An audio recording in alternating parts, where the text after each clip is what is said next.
page 22. Kosiba wethu wasezulwini Thixo namandla onke omnaphakade usilondolozileyo kwade kwasanga le mini yanamhla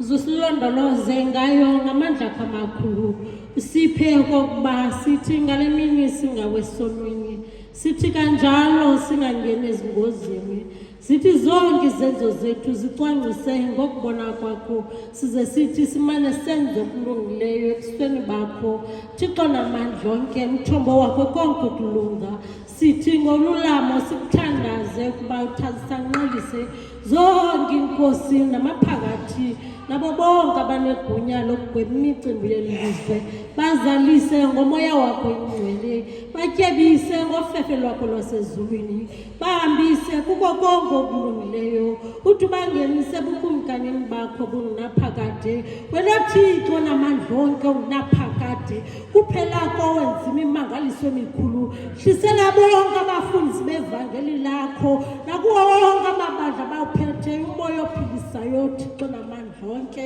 ofefe lwakho uze uthi kuthi bakukholise ngokwenene umani bahlisele umbethe wenhliselelo yakho yenza oku Nkosi ukuze kudunyiswe umthetheleli wethu nomthandazeli wethu onguYesu Kristu. Amen. Amen. Amen. Amen.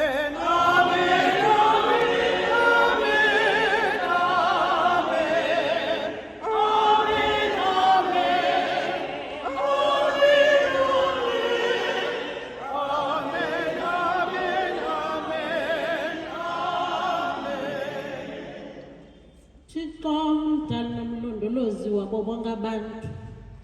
siyakuthandaza ngokululamileyo ngenxa yeentlobo zonke zabantu ukubazise indlela zakho nophiliso lwakho olulondolozayo ulwazise kuzo zonke intlanga sithi ngokubalulekileyo sithandazele irhamente engcwele kulo lonke ilizwe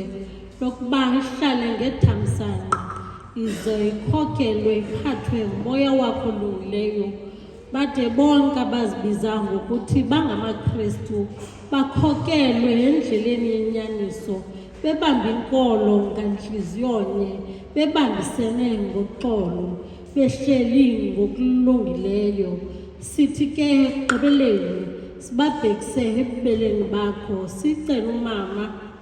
umagobhiyane ayaleza abantu wena yise wabo bonke ababandezelweyo ngendawo ezithile emphefumulweni nasemizinjeni nasekuhlaleni Kumbi kwaba funeka sibathanda